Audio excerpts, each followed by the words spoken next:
نحمدہ ونصلی علی رسولہ الکریم، اما بعد فاعوذ باللہ من الشیطان الرجیم، بسم اللہ الرحمن الرحیم۔ قال اللہ تبارک و تعالی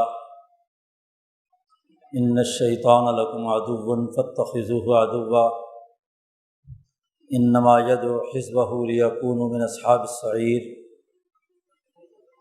وقال النبی صلی اللہ علیہ وسلم ان ابلیس یضع عرشہ علی الماء ثم یبعث سرایہ یفتنون الناس۔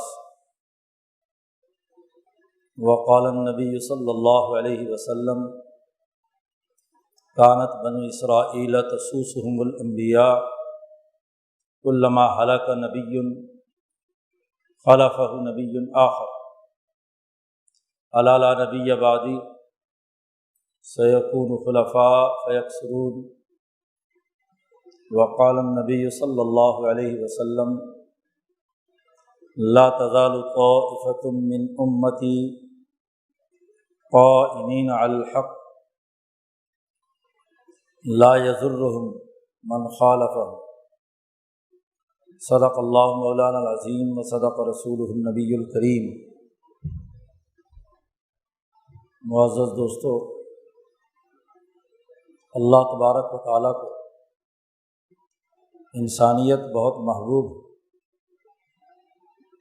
اسی لیے انسانیت کو کامیاب بنانے، دنیا اور آخرت میں ترقی دینے کے لیے اللہ پاک نے انبیاء علیہ السلام بھیجے، مقدس کتابیں نے ان پر نازل کیں۔ آدم علیہ السلام کو زمین پر بھیجتے ہوئے بھی کہا کہ اما یأتینکم منی ھدی، میری طرف سے تمہاری ہدایت کا پیغام آئے گا تمہارے پاس، تو جو آدمی اس کی پوری اتباع کرے گا ومن تبع ھدایا فلا خوف علیہم ولا هم یحزنون، اس پر نہ کوئی خوف ہوگا نہ کوئی غم۔ گویا کہ انسانیت کی ترقی کا راز یہ ہے کہ وہ اللہ تبارک و تعالیٰ کی نازل کردہ ہدایات کو حرز جان بنائے،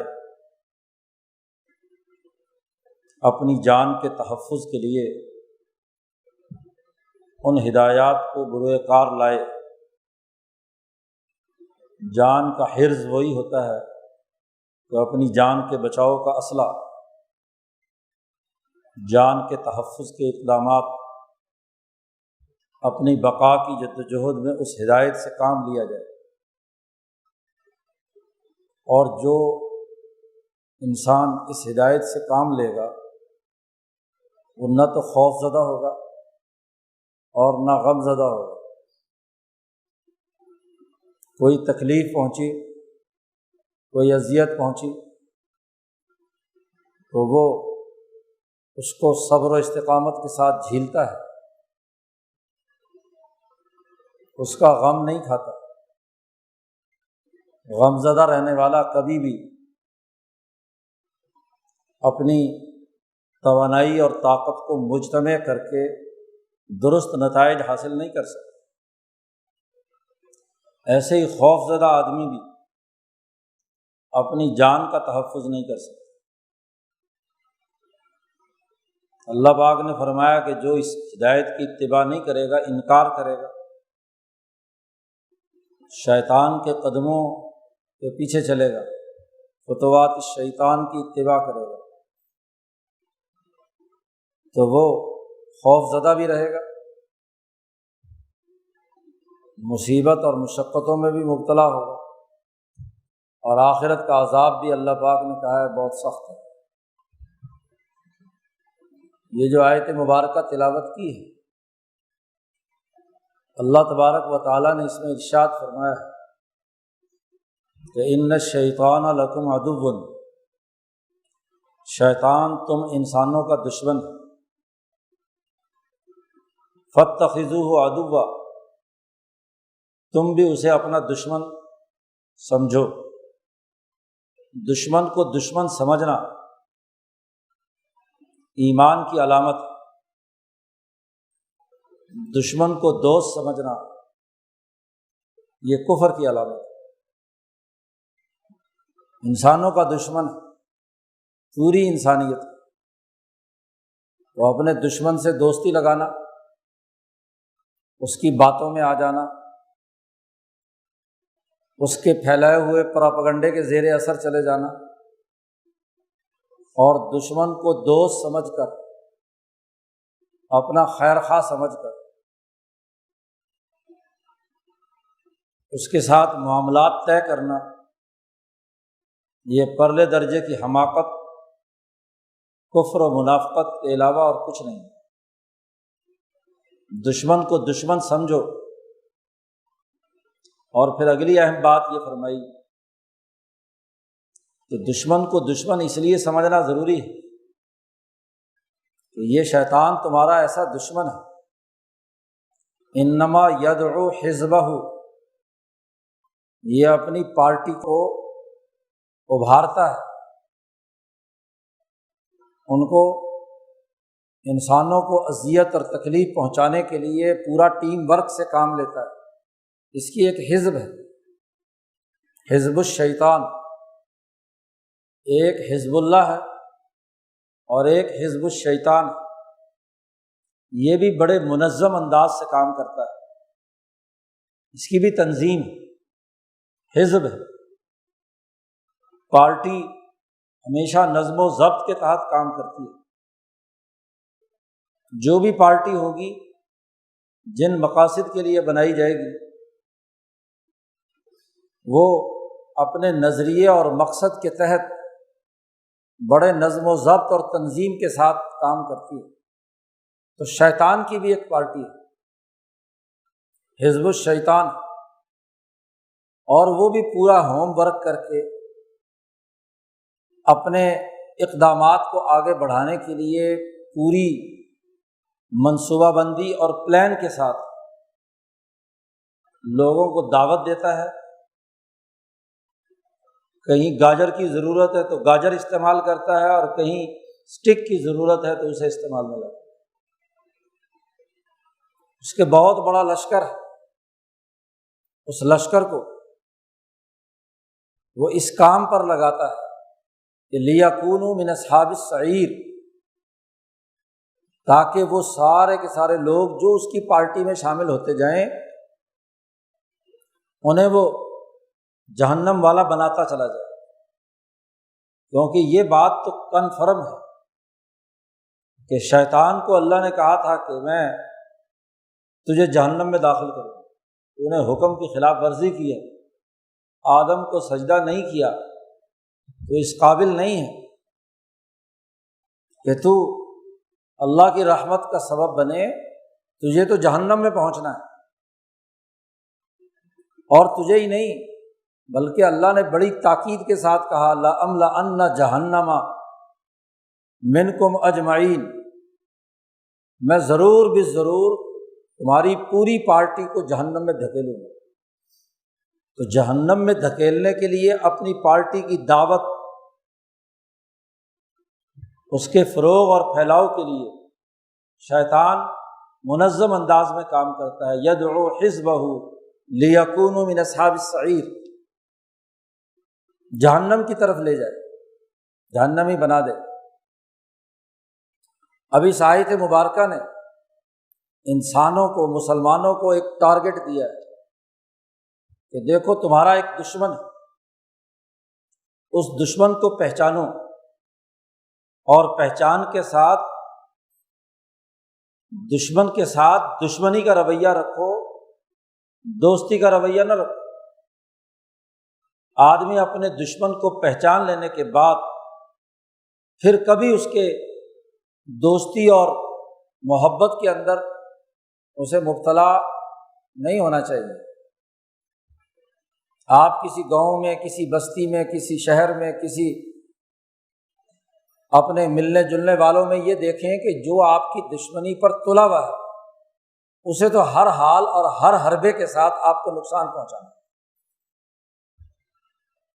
تو کیا ایسے دشمن کی بات پر اعتبار کر لیا جائے؟ وہ جو منطق دے، جو دلیل پیش کرے، جو سائنٹیفک سوچ آپ کے دماغ میں منتقل کرنے کی کوشش کرے، تو کیا اس لیے مان لیا جائے کہ دلیل بڑی خوبصورت ہے، منطق بڑی اچھی ہے، بات بڑی خوبصورت ہے؟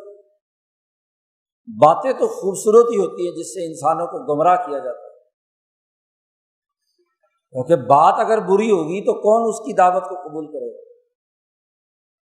اسی کا نام تو دجل ہے کہ بات بڑی خوبصورت ہو، بظاہر اس پر کوئی عقلی اعتراض نہ ہوتا ہو، کوئی منطقی سوال اس پر نہ کیا جا سکتا ہو، بظاہر بڑا اچھا ہو، لیکن اگر غور و فکر اور تدبر سے جائزہ لیا جائے تو اسی عقل و منطق کے اندر بہت سی بے عقلیاں بھی ہوتی ہیں، لیکن عام آدمی اسے سمجھتا نہیں، اس کی کوئی علمی بنیاد نہیں ہوتی۔ اس لیے ایسے موقع پر لوگوں سے کہا ہے کہ فاسألوا اہل الذکر ان کنتم لا تعلمون، اگر تم نہیں جانتے تو جو اہل علم ہیں ان سے پوچھ لو، پھر پتہ چلے گا کہ یہ جو منطق جھاڑی جا رہی ہے، یہ جو سائنس بیان کی جا رہی ہے، یہ جو تجربات اور مشاہدات بتلائے جا رہے ہیں، ان کے اندر کون سی غیر علمی بات ہے، کون سا منطق کا مقدمہ جھوٹا اور غلط جس سے یہ نتائج اخذ کیے گئے۔ تو شیطان کا بنیادی کام اپنے شتونگڑوں کے ذریعے سے، اپنے لشکروں کے ذریعے سے انسانوں کو جہنم والا بنانا ہے، انسانیت کی دشمنی کرنا ہے، اور اس کی تفصیل اس آیت کی مزید تشریح خود نبی اکرم صلی اللہ علیہ وسلم نے کر دی کہ ابلیس پانی پر اپنا عرش رکھ کر بیٹھ جاتا ہے، کرۂ عرش پہ نہیں ہوتا، وہ پانی پر ہوتا ہے۔ انسان زمین پر بستے ہیں، پانی پر تو کسی کام کے لیے جاتے ہیں، اور شیطان دریاؤں، سمندروں، اصل اس کا مقام وہ ہے، زمین پر آتے ہیں انسانوں کو گمراہ کرنے کے۔ وہاں بیٹھ کر نبی اکرم صلی اللہ علیہ وسلم نے فرمایا ثم یبعث سرایاہ، اپنے لشکروں کو بھیجتے ہیں، جاؤ زمین پر بسنے والے انسانوں کی طرف، یفتنون الناس، لوگوں کو فتنے میں مبتلا کر۔ تو پورے فتنے کی پلاننگ کسی دور دراز پانی کے جزیرے میں ہوتی ہے، پانی میں جہاں تخت بچھایا ہوا ہوتا ہے وہاں ہوتی ہے، وہاں بیٹھ کر انسانوں کو گمراہ کیا جاتا ہے، اور وہ تمام شیطان، ظاہر ہے کہ جنات حضرت انسان کو نظر نہیں آتا، جن کہتے ہی اس کو ہیں جو چھپا ہوا ہو، جن کا لفظی ترجمہ ہی خفیہ، چھپی ہوئی چیز جو نظر نہ آئے، جو اس سادہ آنکھ سے نظر نہ آئے، وہ جن وہاں سے بھیجتا ہے۔ ثم یبعث سرایاہ، پورے کرۂ ارض میں پھیلا دیتا ہے، اور اس کے ذریعے سے لوگوں کو فتنے میں مبتلا کرتا ہے۔ مسلم شریف کی یہ صحیح روایت، نبی اکرم صلی اللہ علیہ وسلم نے فرمایا کہ صبح سے شام تک اس کے شتونگڑے انسانیت کے اندر فتنہ پیدا کرتے رہتے ہیں، شام کو عصر کے بعد اپنی دن بھر کی کارگزاری شیطان کے سامنے بیان کرتے ہیں۔ یقیناً ابلیس اور ابلیس کے جو جانشین خلفاء ہے، بہت بڑا نیٹ ورک، تو نیچے سے اوپر تک عام جن اور ابلیس سے لے کر اوپر تک مختلف افسران ابلیس کی ذریت اور اس کی پارٹی کے وہ اس کے ساتھ ہوتے ہیں، وہ اپنی اپنی رپورٹ مرتب کر کے کارگزاری سنانے والا اس کے تخت کے سامنے آ کر دن بھر کی کارگزاری سناتا ہے کہ آج میں نے فلاں سے یہ گناہ کروایا، انسانیت کے خلاف یہ اقدامات کرائے۔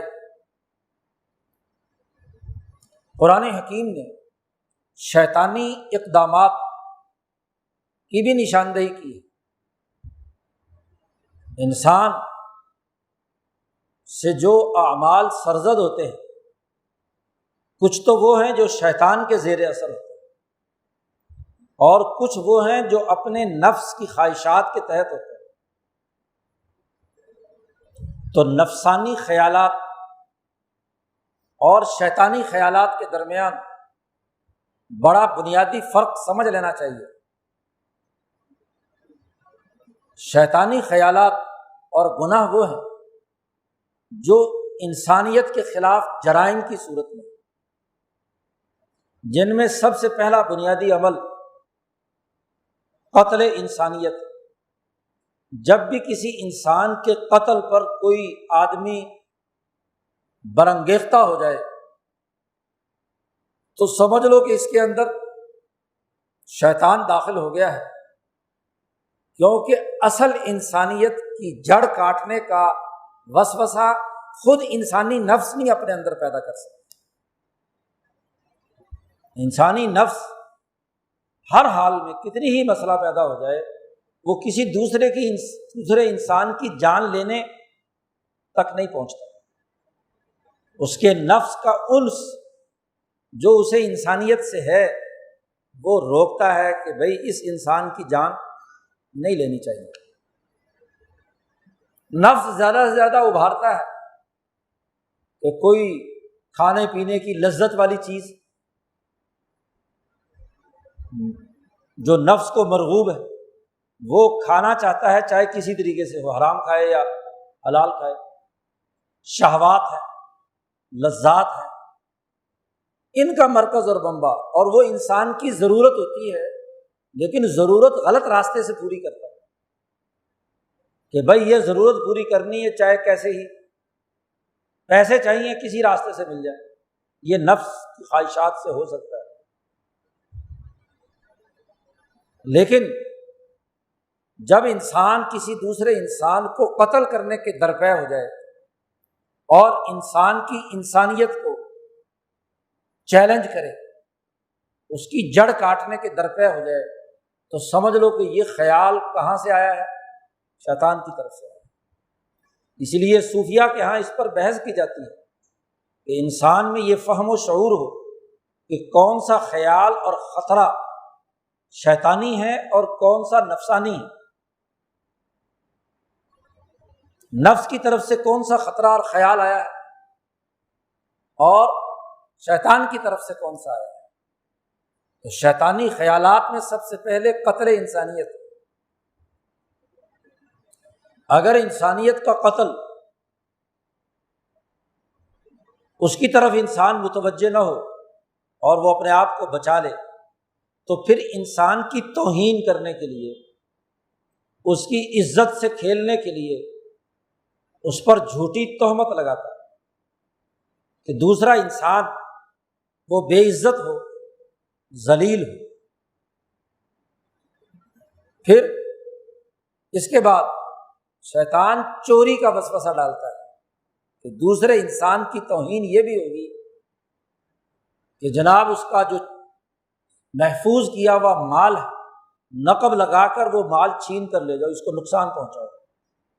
تو چوری، ڈاکہ، زنا، یہ تمام وہ اعمال ہیں جو انسان کو شیطان سکھاتا ہے۔ اسی طریقے سے اللہ کے ساتھ شرک اور کفر، یہ بھی شیطانی خیالات کے زیر اثر ہوتا ہے، کیونکہ انسان کی اپنی فطرت، انسان کی اپنی طبیعت اگر اسے آزاد چھوڑ دیا جائے تو وہ خالق و مالک کے ساتھ کسی کو شریک، اللہ کی وحدانیت اس کی فطرت میں داخل ہے۔ کل مولود یولد علی الفطرہ، اس کی فطرت میں داخل ہے۔ تو کفر و شرک اور وہ 4-5 بنیادی امور جو توبہ کرتے وقت نبی اکرم صلی اللہ علیہ وسلم نے صحابہ اور صحابیات سے لیے کہ شرک نہیں کریں گے، قتل نہیں کریں گے، چوری نہیں کریں گے، زنا نہیں کریں گے، کسی کی غیبت، اپنے مسلمان بھائی کا گوشت نہیں کھائیں گے، اس پر تہمت نہیں لگائیں گے، جھوٹا الزام نہیں لگائیں گے۔ یہ وہ تمام امور ہیں جو شیطان کے زیر اثر ہیں۔ شیطانی جماعت ان چیزوں پر لوگوں کو ابھارتی ہے، مالی استحصال اور جانی قتل و غارت گری، جان کا عدم تحفظ، یہ شیطانی لشکر یہ کام کرتے ہیں۔ اس کے مقابلے میں انسان کے تحفظ اور بقا کے لیے، اس کی انسانیت کی بقا کے لیے جو حزب اللہ ہے، جس میں ہر دور کے نبی ان کا بنیادی کردار ہے، وہ گو دنیا سے چلے بھی گئے لیکن اپنی قبر مبارک میں وہ بھی تخت لگا کر بیٹھے ہوئے، وہ بھی انسانوں کے تحفظ اور بقا کے لیے فرشتوں کا نظام ان کے ساتھ مربوط، جو انسان اس حزب کا حصہ بنتا ہے، نبی اکرم صلی اللہ علیہ وسلم پر درود و سلام بھیجتا ہے، آپ کے ساتھ محبت کا تعلق قائم کرتا ہے، تو نبی بھی یبعث سرایاہ، وہ بھی اپنے لشکروں کو دنیا بھر میں بھیجتے ہیں۔ یہی نہیں بلکہ اپنے خلفاء اور جانشین، جن کے بارے میں نبی نے فرمایا صلی اللہ علیہ وسلم کہ لا تزال طائفۃ من امتی قائمین علی الحق، ہمیشہ ایک سچی جماعت حق پر قائم رہے گی جو نبی کے ساتھ اپنے قلب کے ساتھ جڑی ہوئی ہوگی، اور وہ ان فتنوں کا کلا کما کرنے کے لیے جو شیطان انسانیت میں پیدا کرنے کی کوشش کرتا ہے، وہ اپنی قلبی توجہ سے انسانیت کو دعوت دے گی۔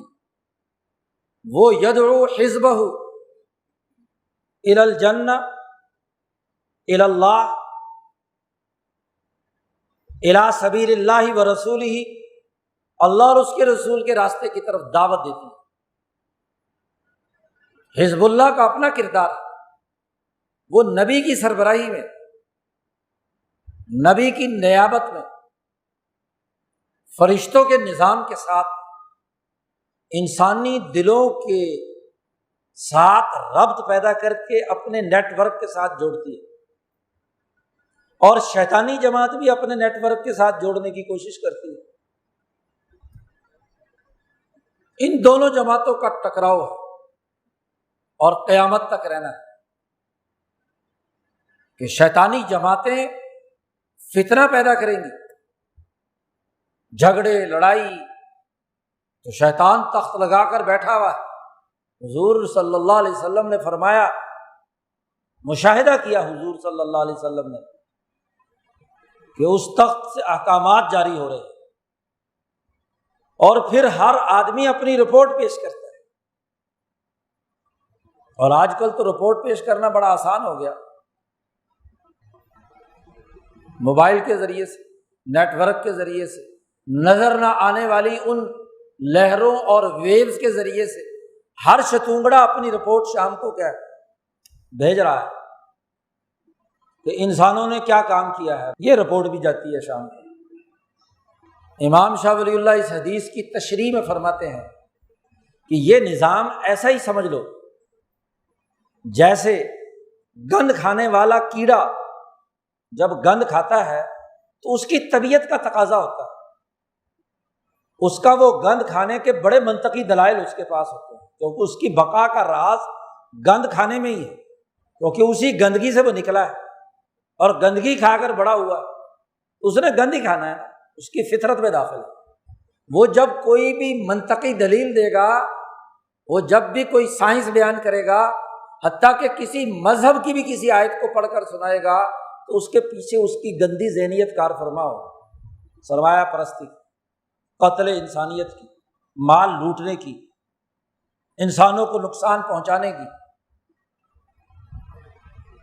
کوئی حدیث بھی پڑھ کر سنائے گا تو اس کے پیچھے بھی اس کے اپنے مقاصد ہوں گے، ورنہ شیطان کا کیا کام کہ نماز پڑھنے کا کہے، نیکی کی بات بتلائے، قرآن پڑھوائے؟ نہیں، وہ آیتیں پڑھ پڑھ کر شیطانی منطق کے دلائل دے گا جی، کیونکہ اس کی فطرت، اس کی نشو و ارتقاء اس پر ہے۔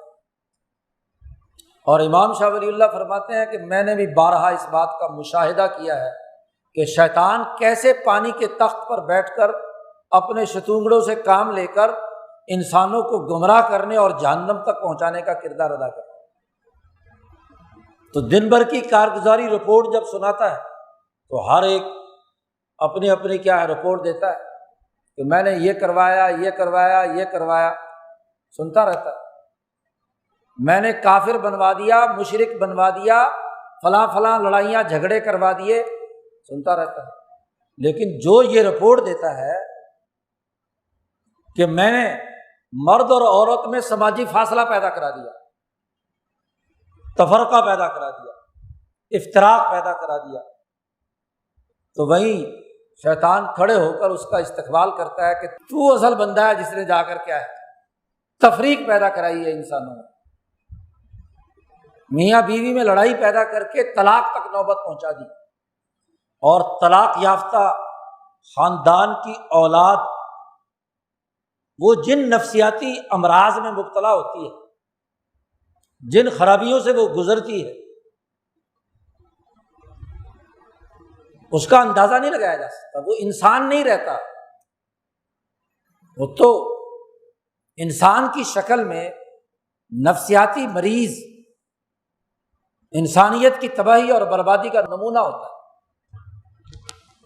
پچھلے 250 سال سے شیطان نے جب سے انسانوں کا خاندانی نظام تباہ و برباد کیا ہے، جس کا آغاز یورپ سے ہوا، مرد اور عورت کے آزادانہ اختلاط، میاں بیوی کے حقوق اور فرائض سے ہٹ کر عورتوں کا غیر مردوں سے تعلق اور مردوں کا غیر عورتوں سے تعلق، آج اس کی بدترین نسل تمام تر تغیرات اور موڈیفیکیشن کے ساتھ ایسی زہریلی بن گئی ہے کہ وہ گند ہی کھاتی ہے، گند ہی پھیلاتی ہے، گند سے ہی کیا ہے پھیلی ہے۔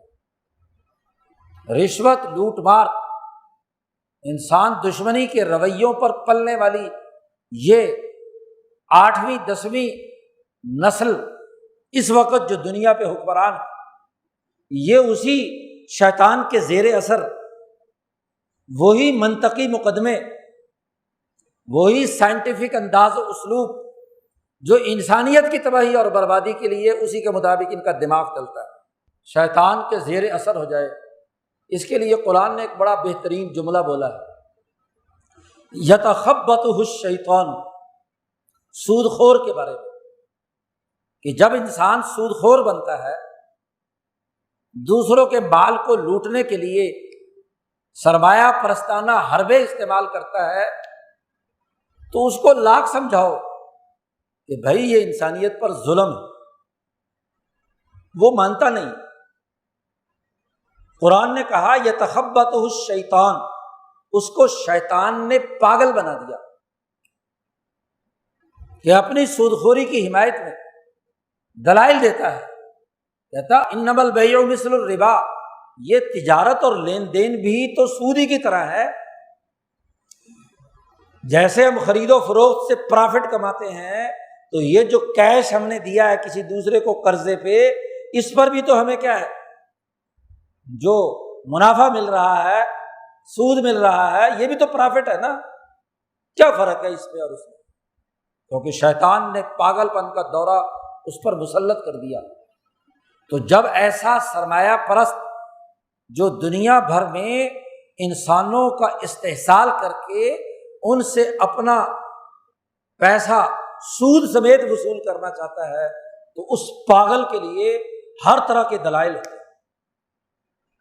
وہ اپنی سود خوری اور سرمایہ پرستی کے لیے عراق کو تباہ کرے، جنگ مسلط کرے، افغانستان کو تورا بورا بنائے، شام کو تباہ کرے، جنگ عظیم اول اور جنگ عظیم دوم لڑے، کہ وہ انسانیت کے بجائے اپنے سرمایے کے ریٹرن اور اس سے سود وصول کرنے کے لیے کردار ادا کرے۔ تو وہ جو تخت پر بیٹھا ہوا شیطان، اس نے اپنے شتونگڑے انسان نما شیطانوں کے دماغوں پر مسلط کر دیے۔ ان کی سائنس بھی شیطانی، ان کے قوانین بھی شیطانی، ان کا نظام بھی شیطانی، ان کا معاشی ڈھانچہ بھی شیطانی، ان کا سیاسی نظام بھی شیطانی۔ سیاسی نظام قتل انسانیت کی بنیاد پر انسانی کھوپڑیوں کے مینار بنا کر اپنی سیاست کا تخت سجایا جاتا ہے۔ انسانوں کے مالوں کو لوٹ کر عالمی سامراجی سرمایہ داری نظام مسلط کر کے انسانیت کے جسم سے خون نچوڑا جاتا ہے۔ لڑکی کو بیچ کر، اس کی تصویریں بیچ کر، شہوات اور لذات کو فروخت کر کے کاروبار کیا جاتا ہے۔ لڑکوں اور لڑکیوں کی غلط تصویریں، بلیک میل کرنے کا عمل، جنسی خواہشات کی تصویریں پھیلا کر نیٹ کے ذریعے سے مفادات اٹھائے جاتے ہیں، کیونکہ نظر کس پر ہے؟ سرمایہ پر۔ اور اگر ان تمام تر حربوں کے باوجود وہ شیطانی فتنہ آگے نہ بڑھے اور ابھی کچھ لوگ عقل مند ہوں، کوئی نہ کوئی انسانی سوال کر دیں، تو ان کو اوپر شیطان مسلط کرنے کے لیے ان کے علم کی منطق ان پر مسلط کرتا ہے، ان کے علم کو اپنے مقاصد کے لیے استعمال کرتا ہے۔ ضرورت پیش آئے تو ماشاءاللہ مذہبی لوگوں کو مذہب کے نام پر استعمال کرے گا۔ مفادات تو سرمایہ کے اٹھانے کے تھے، مفادات تو افغانستان پر قبضے کے تھے، مفادات تو شام اور عراق پر، لیبیا پر قبضے کے تھے، اور وہاں جتنے گروپ کھڑے کیے گئے مذہب کے نام پر، ان کو شیطان نے پاگل بنایا مذہب کے نام پر، اور مذہب کے بھی ایک مقدس فریضے جہاد کے نام پر قتل و غارت گری کا بازار گرم کیا گیا۔ تو تخت جو سمندروں پر بچھایا ہوا ہے شیطان نے، اور شیطانوں میں شیاطین الانس بھی ہے، شیاطین الجن بھی ہے، ان کا لیڈر اعظم تو وہی ابلیس ہے اصل، کیونکہ اس نے اپنی عمر بڑی مانگی تھی، لمیہ سے کہا تھا مجھے مہلت دینا، تو اللہ نے کہا ٹھیک ہے انک من المنذرین، تجھے مہلت ہے وہ حشر تک، تو زندہ ہے، وہ اس کا تخت موجود ہے، اور اس تخت سے وہ اپنے اپنے شتونگڑے بناتا رہتا ہے، اور پھر اس کے ذیلی نظام میں سمندروں پر وہ سامراجی اڈے جو اپنے اپنے علاقے میں انسانیت کی تباہی اور بربادی کے فیصلے کرتے ہیں، قوموں کو غلام بنانے کے لیے، جی وہ سمندر پر ہے۔ دیکھو گارسیا کا اڈا کہاں ہے؟ قطر کے اس چھوٹے سے جزیرے پر، اس پورے سینٹرل علاقے ایشیا کی کنٹرول کی اتھارٹی میں جو شیطان اکبر بیٹھا ہوا ہے، وہ ان تمام حکومتوں کے نتنوں میں لگام ڈال کر ان کا رخ متعین کرتا ہے کہ تم نے یہ کرنا ہے۔ ساری دنیا کو نہیں پتا کہ یہ وہ شیطان ہے، بحر الکاہل میں بیٹھا ہوا شیطان، دنیا کو 7 خطوں میں تقسیم کر کے ہر خطے کا ایک کمانڈر شیطان مقرر کر کے پوری دنیا کے انسانوں کو یرغمال بنانے، شیطان کا اعلی کار بنانے، سود خوری کرنے، سرمایہ پرستی کو پھیلانے، یتخبطہ الشیطان من المس کا پورا نظام قائم، اس کا اپنا ایک نیٹ ورک، اور اس زمانے میں اس کے نیٹ ورک کا سب سے بڑا عمل انسانوں کو خوف زدہ کرنا، نہ ہو تو خوف زدہ کرنے کے حربے اور طریقے اختیار کرنا۔ ایک زمانے میں مذہب کے دیوانوں کو اور آج میڈیکل سائنس کے دیوانوں کو استعمال کیا جا رہا ہے کہ اٹھو، اور یہ منطق ہے تمہارے علم کی، تو میڈیکل سائنس کی اصل اور بنیادی حقیقت تو اتنی سی ہے، اس کو بڑھا چڑھا کر اس کی بنیاد پر خوف کا کاروبار کرنا، دہشت پھیلانا، اور اگر نہ ہو تو ان پر ایسا عذاب مسلط کر کے انہیں غمزدہ بنانا۔ یہ پچھلے 2-3 مہینے تو خوف پھیلایا گیا، اور جو قومیں نہیں ڈری تو اب انہیں غمزدہ بنانے کے لیے گھر گھر کے اندر 2-4 بندے بیمار ہو رہے ہیں، جی چلو جی ہم تو ضرور اب اس کو مانیں گے کیونکہ ہمارے گھر میں تو غم آ گیا۔ اللہ پاک نے تو کہا تھا لَنَبْلُوَنَّكُمْ بِشَيْءٍ مِّنَ الْخَوْفِ، تھوڑا سا خوف سے تمہیں آزمایا جائے گا، تھوڑا سا غم تمہیں آئے گا، تو کیا تم اس تھوڑے سے غم اور خوف کی وجہ سے سامراج کے سامنے سرنڈر ہو جاؤ گے؟ یہی تو تمہاری آزمائش کا وقت۔ کیا ہوا؟ بیماری آئی ہے، کیا ہوا؟ آپ کے گرد و پیش کے اندر تکلیفیں ہیں، تو کس نے پھیلائی ہیں؟ شیطان نے، انسانیت دشمنوں نے۔ تو کیا اس کے ذریعے سے انسان شکست خوردہ ہو جائے اور شیطانی نظام کو قبول کر رہے؟ یہی تو مسلمان کے امتحان کا وقت۔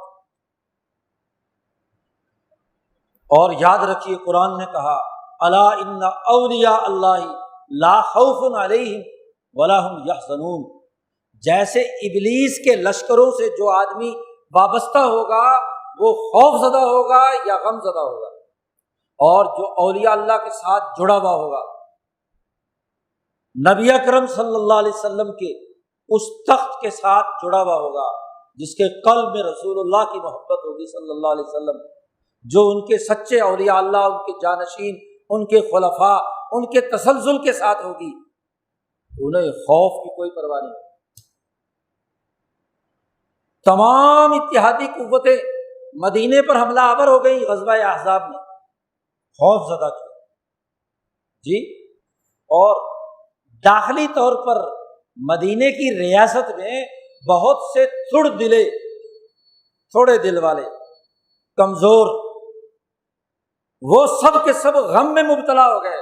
ان بیوتنا عورا، ہمارے گھر کھلے پڑے ہیں، پتہ نہیں کوئی اتنی چاروں طرف حملہ آور ہیں، کوئی ہمارے گھروں میں داخل ہو کر نقصان نہ پہنچا دے۔ گھر کا غم، گھر کا فکر۔ 3000 کا لشکر حضور کے ساتھ تھا، اور آخر وقت میں کتنے بچے؟ 300۔ باقی یہودی، منافق، ساتھ جتنے بھی تھے قبائل، وہ جا کر اپنے گھروں میں دبک کر بیٹھ گئے کہ بڑا خوف زدگی کا ماحول، بڑی دہشت گردی ہے، پتہ نہیں کیا ہو جائے گا جی، یہ سارے قبائل عرب ہمیں کھا جائیں گے، 300 صرف بچے جی۔ تو شیطان کا کام خوف پھیلانا ہے جی، خوف پھیلانا ہے، اور اپنے اس نیٹ ورک کو کام میں لانا ہے جس کے ذریعے سے مسلسل فحاشی، عریانی، سرمایہ پرستی، سود خوری، لوٹ مار، آن لائن خریداری کے نام پر لوٹ مار، دولت کو اکٹھا کرنے کی تمام تر منصوبہ بندی جو اس کے ذریعے سے پوری سوسائٹی پر مسلط کی جا رہی ہے۔ اب اس کا حل کیا ہے؟ حل یہ ہے کہ اسی نیٹ ورک کو، بلکہ اس سے بڑے اور طاقتور نیٹ ورک کو زندہ کرو۔ یہ نیٹ ورک تو ذرا دماغ کے ذریعے سے کام کرتا ہے، اور جو محمدی نیٹ ورک ہے وہ قلب کے ذریعے سے کام کرتا ہے، دل کی طاقت اور بہادری، عشق محمدی کا اثر، اولیاء اللہ کا عشق، حزب اللہ کا عشق، اور وہ عشق جب قائم ہو جاتا ہے تو پھر دل قائم ہوتا ہے۔ لاکھ خیالات دماغ کے ذریعے سے ڈالے جائیں، لیکن قلب کی مضبوطی ان تمام خیالات کو جھٹک دیتی ہے، رعب پیدا کرتی ہے، اس کو یہ شعور دیتی ہے کہ یہ خوف کا فتنہ یہ شیطان اور اس کی ذریت کا پھیلایا ہوا ہے، اور یہ میرا دشمن ہے، اور دشمن کی چکروں میں نہیں آنا۔ فاتخذوہ عدوا، اس دشمن کو اپنا دشمن سمجھنا ہے۔ اللہ نے کہا، رسول اللہ نے کہا کہ یہ فتنہ ہے، اس فتنے کو فتنے کی حیثیت سے سمجھنا، اپنے قلب کی جرت سے اس فتنے کا مقابلہ کرنا، مزاحمت کرنا، شعور پیدا کرنا۔ تو شیطانی نیٹ ورک کو توڑنے کی ضرورت ہے۔ اور یاد رکھو، گزرتے لمحوں کے ساتھ یہ تو بات بڑی متفقہ طور پر، سائنٹیفک طور پر ثابت ہو چکی ہے کہ ہر طاقتور ٹیکنالوجی پیچھے والی ٹیکنالوجی کو توڑ کر آگے نکل جاتی ہے۔ پہلے آپ کے پاس کمپیوٹر تھا کمرے جتنا، جی، جب کمپیوٹر ایجاد ہوا، اور آج وہ اس چھوٹے سے کیا ہے ڈیوائس کے اندر پورا کمپیوٹر آ گیا۔ پہلے موبائل تھا یا فون تھا تاروں کے ذریعے سے رابطہ قائم کرنے کا، پھر وائرلیس آیا، جی، پھر اس کے بعد بڑے بڑے موٹے موٹے موبائل جن کو اٹھا کر چلنا بھی مشکل، جی، وہ آیا، اور اب پھر 2G، پھر 3G، پھر 4G، اور پھر 5G۔ جی، ہر آنے والی ٹیکنالوجی نے پہلے والے کو فیل کر دیا۔ اس کا مطلب یہ ہے کہ جو ٹیکنالوجی قلب کی رسول اللہ اور اولیاء اللہ کے ساتھ جڑنے والی ہے، وہ تمہاری ساری 5G کیا 10G اور 11G 12G جو بھی تم دریافت کرو گے، اس کی خرابیوں کو سمجھتی ہے، اس کے غلط استعمال کو ختم کرتی ہے۔ ٹیکنالوجی تو فنا نہیں، ٹیکنالوجی تو اللہ تعالیٰ ہی دے رہا ہے امتحان کے لیے کہ تم اس ٹیکنالوجی کو استعمال انسانیت کے حق میں کر رہے ہو یا انسانیت مخالف مقاصد کے لیے استعمال کر رہے ہو۔ تو اسی ٹیکنالوجی کو شیطانی اثرات توڑنے کے لیے، اس کے فتنوں کا مقابلہ کرنے کے لیے، اس کے نیٹ ورک کا غلط استعمال ختم کرنے کے لیے آپ کو کیا ہے استعمال میں لانا ہے۔ اب آپ انسانیت کو واپس پتھر کے دور میں نہیں دھکیل سکتے۔ آپ ان سائنسی ترقیات کا انکار نہیں کر سکتے۔ آج اس 4G اور 5G کے زمانے میں آپ 2G کے فضائل نہیں بیان کر سکتے۔ اب تو آگے بڑھنا ہے کام۔ تو ٹھیک ہے، جو قلبی جرات کے ساتھ میدان میں آئے گا، ٹھیک ہے، تم نے یہ ایجاد کی ہے، لیکن جو تم نے فتنہ پیدا کرنے کے لیے کی ہے، اس فتنے کا توڑ اسی کے ذریعے سے ہم کرتے ہیں، کیونکہ اس سے اوپر کی ٹیکنالوجی والے قلب کے ذریعے سے، روحانی طاقت کے ذریعے سے، ایمان کی قوت کے ذریعے سے تمہیں مقابلہ کرنا۔ ایک صحابی آئے حضور صلی اللہ علیہ وسلم کے پاس اور عرض کیا، بڑے شیطانی وسوسے اور خیالات آتے ہیں، بڑے برے برے آتے ہیں، اتنے برے برے خیالات آتے ہیں کہ زبان سے ادا کرنے کو میں ایسا سمجھتا ہوں جیسے منہ پر انگارہ رکھنا۔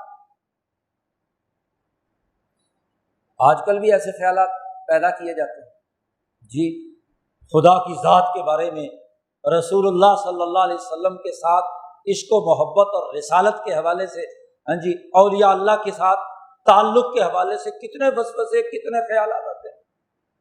جی، جیسا جیسا انسان ہوتا ہے ویسے ویسا اس کے دماغ میں وسوسے اور خیالات اور اسی نیٹ کے تھرو کیے جاتے ہیں۔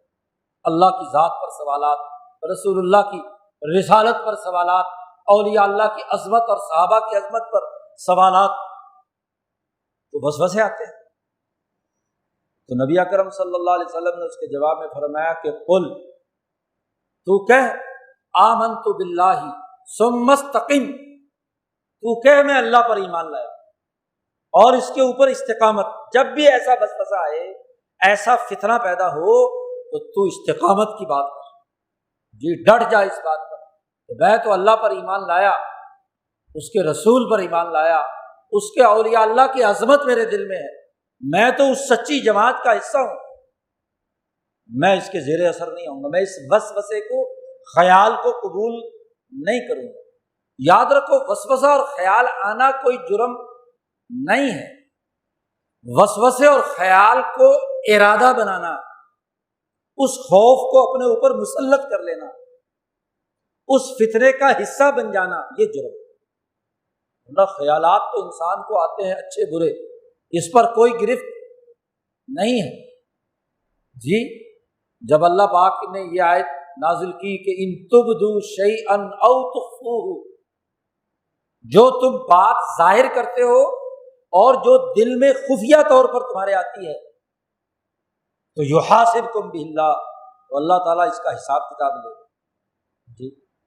تو صحابہ بڑے پریشان ہوئے، حضور صلی اللہ علیہ وسلم کے پاس درخواست گزار ہوئے کہ یہ تو بڑا مشکل ہے، دل میں تو پتہ نہیں دن بھر میں کتنے خیال آتے ہیں، اور خاص طور پر جب سامراجی نظام مسلط ہو اور وہ جیسے ہی واٹس ایپ کھولتا ہے تو وسوسوں کی بھرمار، فلانے بندے کو کورونا ہو گیا، فلانے کو مر گیا، فلانے اتنے بندے مر گئے، میڈیا کھولتا ہے تو وہاں وسوسوں کی یلغار،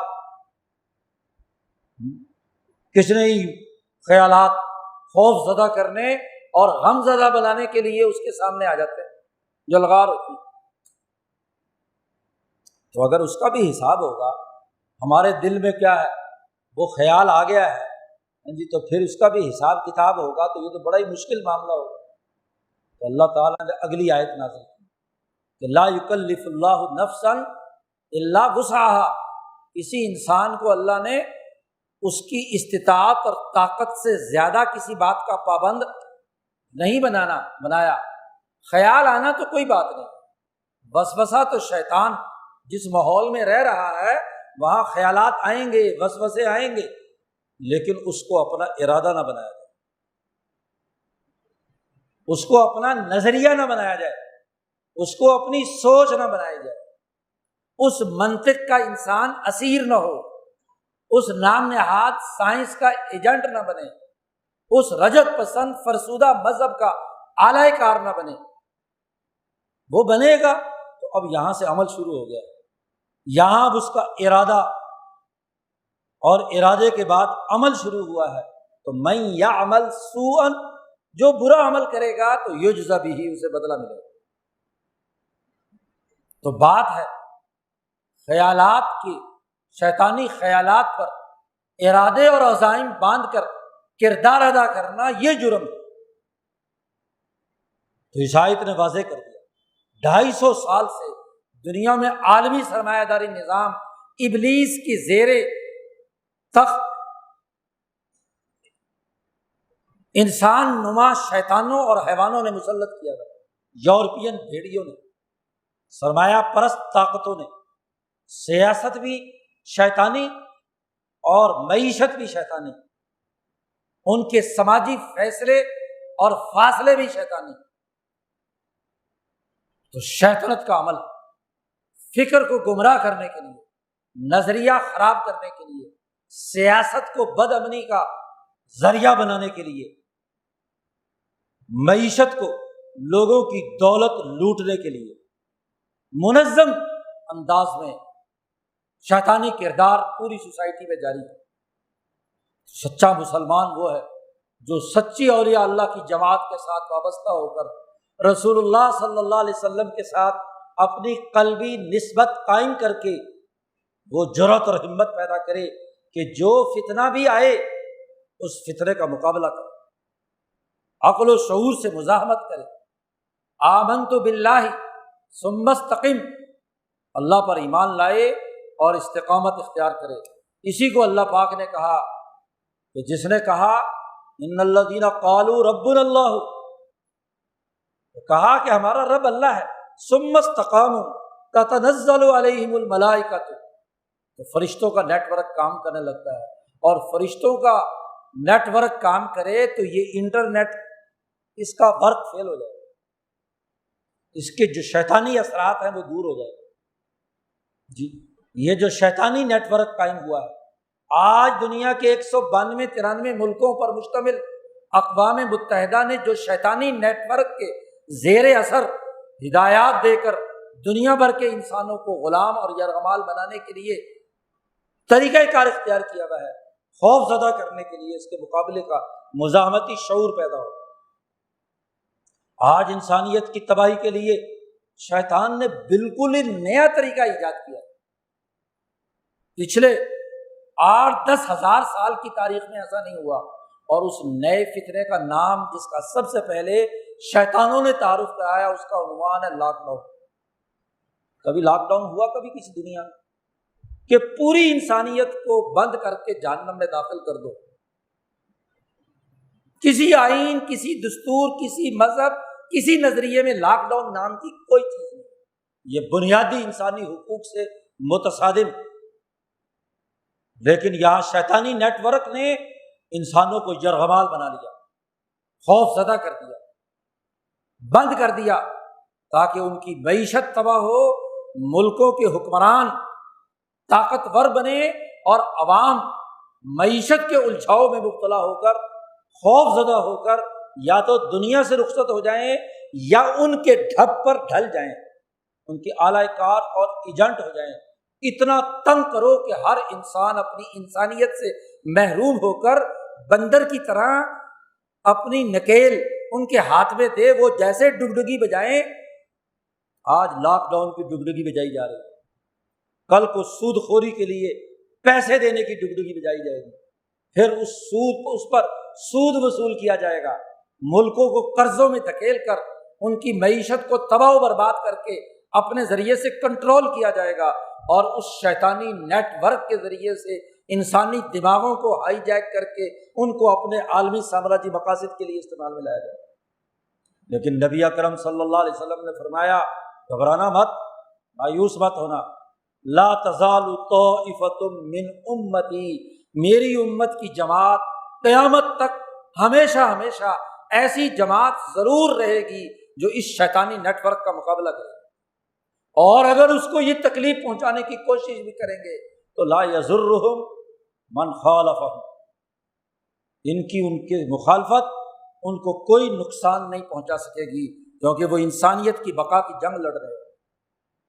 تو کیا رسول اللہ صلی اللہ علیہ وسلم کی اس بات پر یقین نہیں ہے؟ ان کا نیٹ ورک ٹوٹنا ہے، انسانیت بحال ہو رہی ہے، وہ اپنے حقوق کے لیے نکلی ہوئی ہے۔ تو یہ انسانیت دشمن کردار کا سب سے بڑا نمونہ اس وقت پوری دنیا میں لاک ڈاؤن کی شیطانیت ہے۔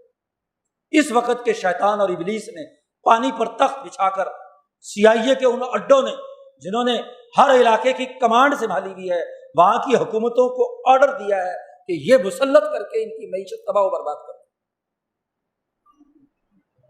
اس سے بڑی شیطنت کون ہے؟ ہوش کے ناخن لو انسانوں، شیطان مت بنو، شیطانوں کے اعلیٰ کار مت بنو، ان کے ایجنٹ مت بنو۔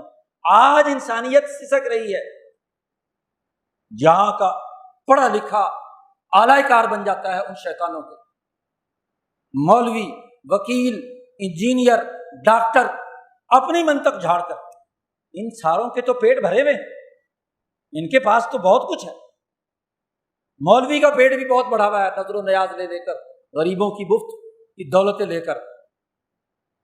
ڈاکٹر نے بھی لوٹ مار مچائی ہوئی تھی، ان کے پاس بھی بڑے پیسے ہیں، جو مرضی کریں، بلکہ کورونا کے اندر رہتے ہوئے سرکاری اسپتال میں کام نہیں کریں گے، پرائیویٹ اسپتال میں ٹھٹ کے ٹھٹ لگے ہوئے ہیں، وہاں کوئی کورونا نہیں آتا۔ وکیل کوئی قانونی بنیاد اس کے مقابلے میں چیلنج کیوں نہیں کرتے؟ انجینئر، عدالتیں کیوں انسان کے بنیادی انسانی حقوق کی پامالی کے مقابلے میں میدان عمل میں نہیں آ رہی؟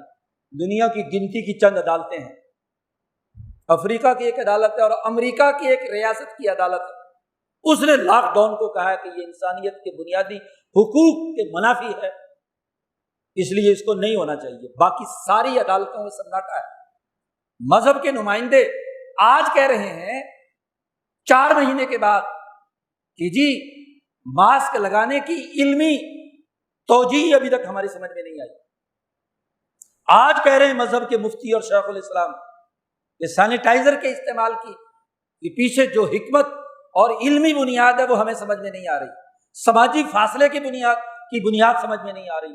اور بھائی اگر تمہیں علمی طور پر ڈاکٹر مطمئن نہیں کر سکے تو تم نے مسجدوں میں 6 فٹ کا فاصلہ کیوں قبول کیا؟ تو بڑی بنیادی سی بات کہ آج شیطان ننگا ناچ رہا ہے، اور اس ننگے ناچ کا مقابلہ کرنا عقل و شعور کی بنیاد پر، فہم و بصیرت کی بنیاد پر۔ کیا ہوا؟ اس کے ذریعے سے مریض ہو گئے تو کیا آسمان ٹوٹ گیا؟ وہ تو اللہ نے کہا ہے کہ کچھ نہ کچھ نقصان ہوگا، لیکن اس کی بنیاد پر انسانیت کو بنیادی انسانی حقوق سے محروم کر دینا، آزادی سلب کر لینا، ان کے فکر کو یرغمال بنا لینا، ان کی معیشت کو تباہ و برباد کرنا، ان کے سماجی ڈھانچے کو بدل دینا۔ آج کیوں مولوی نہیں بول رہے کہ ٹی وی چینلوں پر ویڈیو بنا بنا کر پھیلائی جا رہی ہیں سماجی فاصلے کے لیے؟ دادا پوتے سے نہیں مل رہا، پوتے دادے سے نہیں مل رہے جی۔ عید ملنے کے نئے نئے مصنوعی طریقے دریافت اور ایجاد کر کے باقاعدہ نیٹ کے ذریعے سے اس کے ذریعے سے دماغوں میں منتقل کیے جا رہے ہیں۔ کہتے جی زمانہ بدل جائے گا۔ کیوں بدل جائے گا؟ نہیں بدلے گا۔ انسان کبھی بھی انسان سے جدا نہیں ہو سکتا۔ تمہاری یہ شیطانی حرکتیں انسانوں میں تفریق پیدا کرنے میں کبھی کامیاب نہیں ہوں۔ جو انسان ہے، بندے کا پتر ہے، وہ کبھی بھی تمہاری شیطنت کو قبول نہیں کرے گا۔ سماجی فاصلے کے نام پر تم جو تفریق پیدا کر رہے ہو۔ ہاں، جو جانور ہیں جن کے اندر حرام خوری کا اثر ہے، جو نسل در نسل کرپٹ مال کھا کھا کر جم پل جن کا ہوا ہے، ان کو ضرور لے ڈوبے گا۔ ان کی تباہی بربادی کا راستہ تو ہے ہی۔ وہ اختیار کریں گے تو اکیلے تنہائی میں تڑپ تڑپ کر مریں گے۔ آج جن کو کرنٹین کر دیا جاتا ہے اور اکیلا مرنے کے لیے چھوڑ دیتا ہے، نہ باپ کے پاس بیٹا جا رہا ہے، نہ بیٹے کے پاس باپ جا رہا ہے، نہ بیوی کے پاس خامن جا رہا ہے، تو یہ تو نفسی نفسی، ہر آدمی اپنی جان کے تحفظ کے لیے یوم یفر المرء من اخیہ، اس دن میں بھائی بھائی سے جدا ہوگا، بیٹے سے جدا ہوگا، باپ سے جدا ہوگا، بیوی سے جدا ہوگا، اولاد سے جدا ہوگا۔ تو کیا قیامت کا منظر ہے؟ تم یہ قیامت کا منظر پیدا کر رہے ہو۔ تمہارا بیانیہ مان لیا جائے تو انسانیت میں یہ ساری تفریق پیدا کرنا جہنم کا راستہ دکھانا ہے جی، یہ تو عذاب کا راستہ ہے۔ انسان جو ہوں گے وہ ضرور اجتماع قائم کریں گے، اجتماعیت کے ساتھ رہیں گے اور نبی کی سنت کو زندہ رکھیں گے۔ تو شیطنت کا مقابلہ کرنا، شیطانی پارٹیوں کا مقابلہ کرنا، ان کے ایجنڈوں کے مقابلے میں مزاحمت پیدا کرنا، اور سچے اولیاء اللہ، علماء ربانیین، نبی اکرم صلی اللہ علیہ وسلم کی محبت اور تعلق کو زندہ رکھنا، یہی شناخت ہے۔ اگر سویڈن کے باسی، وہاں کے حکمران لاک ڈاؤن کے بغیر اتنی ہی اموات ہوتی ہیں جو یورپ کے ان ملکوں میں جہاں لاک ڈاؤن ہوا اتنی ہوئی ہیں، اتنی ہی اموات سعودی عرب میں ہوئی ہیں۔ لاک ڈاؤن نہ ہوتا تو اس سے زیادہ ہوتی۔ خوفزدہ ہو کر گھروں میں دب کے بیٹھے اس پورے 4-5 مہینے میں صورتحال یہی ہے۔ تو یہ تو شیطانی وار کو قبول، اب اس کے لیے منطق جھاڑنا کہ جی بس بیماری ہو تو کچھ عرصے میں یوں کرنا چاہیے، وہ کرنا چاہیے، یہ کچھ بیماری ہو تو عارضی بات ہوتی ہے، اور وہ کچھ بیماری 5 دن کی ہوتی ہے، 10 دن کی ہوتی ہے، بس معاملہ ختم۔ یہ جو 6 مہینے اور بلکہ اب تو 2 سال کی نوید سنائی جا رہی ہے، بلکہ مستقبل کو اسی کے نام سے کیا ہے، تو اس کا مطلب یہ کہ یہ تو پلان ہے پورا انسانیت کو غلام بنانے کا، یرغمال بنانے کا۔ یہ بیماری اصل میں بیماری نہیں، بلکہ بیماری دلوں کا مرض، جو انسانوں کو غلام بنانے والی بیماری ہے، انسانوں کو یرغمال بنانے والی بیماری ہے، یہ مسلط کی گئی ہے انسانیت کے اوپر۔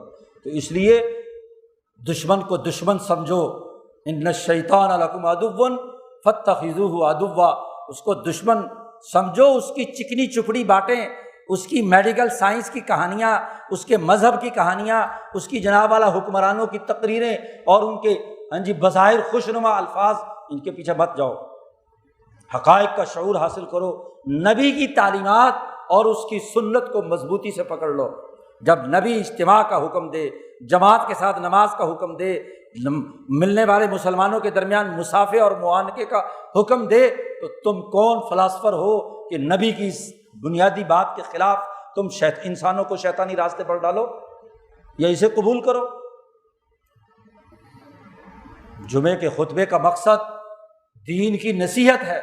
جو مسائل پیدا ہو چکے ہیں ان مسائل کے خلاف شعور پیدا کرنا ہے۔ آج یہ شعور ہم حاصل کریں گے تو جمعہ وصولنا ہے، اور اگر اس کا خوف بانٹیں گے تو شیطان کے منصب پر بیٹھ کر اس کی تخت نشینی کر کے خوف تقسیم کرنے والا کام کریں گے۔ آج اس خوف کی حالت سے نکلنا ہے، جرأت اور ہمت کے ساتھ دین کے اعلیٰ مقاصد کے غلبے کے لیے کردار ادا کرنا ہے۔ اللہ تعالی ہمیں دین کو سمجھنے اپنے دشمن کو دشمن سمجھنے، اس کا مقابلہ کرنے اور مزاحمت کی توفیق عطا فرمائے۔ وآخر دعوانا الحمد للہ رب العالمین۔